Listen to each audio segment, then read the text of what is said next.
75ನೇಯ ಗಣರಾಜ್ಯೋತ್ಸವದ ಅಂಗವಾಗಿ ಬೆಂಗಳೂರಿನಲ್ಲಿ ಮಾತನಾಡಿದ ಮುಖ್ಯಮಂತ್ರಿ ಸಿದ್ದರಾಮಯ್ಯ, ಕೋಮುವಾದಿ ಶಕ್ತಿಗಳ ಹುಟ್ಟಡಗಿಸಲು ನಮ್ಮ ಸರ್ಕಾರ ಸರ್ವಸನ್ನದ್ಧವಾಗಿದೆ.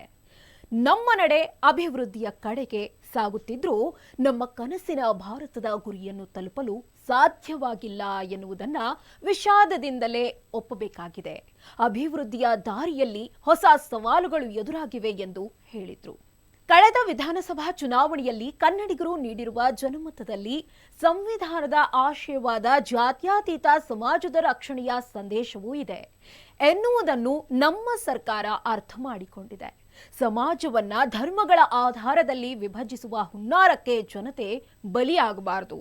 ಚುನಾಯಿತ ಸರ್ಕಾರ ಇಲ್ಲವೇ ಜನಪ್ರತಿನಿಧಿಗಳು ತಮ್ಮ ವೈಫಲ್ಯವನ್ನು ಮುಚ್ಚಿ ಹಾಕಲು ಜಾತಿ ಧರ್ಮಗಳಂತಹ ಭಾವನಾತ್ಮಕ ವಿಷಯಗಳನ್ನ ದುರ್ಬಳಕೆ ಮಾಡುವುದು ಪ್ರಜಾಪ್ರಭುತ್ವದ ಆಶಯಗಳಿಗೆ ವಿರುದ್ಧವಾದುದು. ಸಂವಿಧಾನ ಎನ್ನುವುದು ಪ್ರಜಾಪ್ರಭುತ್ವದ ಆತ್ಮ. ಸಂವಿಧಾನ ಇಲ್ಲದ ಪ್ರಜಾಪ್ರಭುತ್ವ ಆತ್ಮ ಇಲ್ಲದ ಜೀವ ಇದ್ದಂತೆ. ಇತ್ತೀಚೆಗೆ ಸಂವಿಧಾನ ಬದಲಾವಣೆಯ ಕೂಗು ಅಲ್ಲಲ್ಲಿ ಕೇಳಿ ಬರ್ತಿದೆ. ಇದನ್ನು ಪ್ರಜಾಪ್ರಭುತ್ವ ಪ್ರೇಮಿಗಳೆಲ್ಲರೂ ಒಕ್ಕೊರಲಿನಿಂದ ಖಂಡಿಸಬೇಕಾಗಿದೆ. ಈ ಖಂಡನೆಗೆ ನಾನು ದನಿಗೂಡಿಸುತ್ತೇನೆ ಎಂದು ಸಿದ್ದರಾಮಯ್ಯ ಹೇಳಿದ್ರು.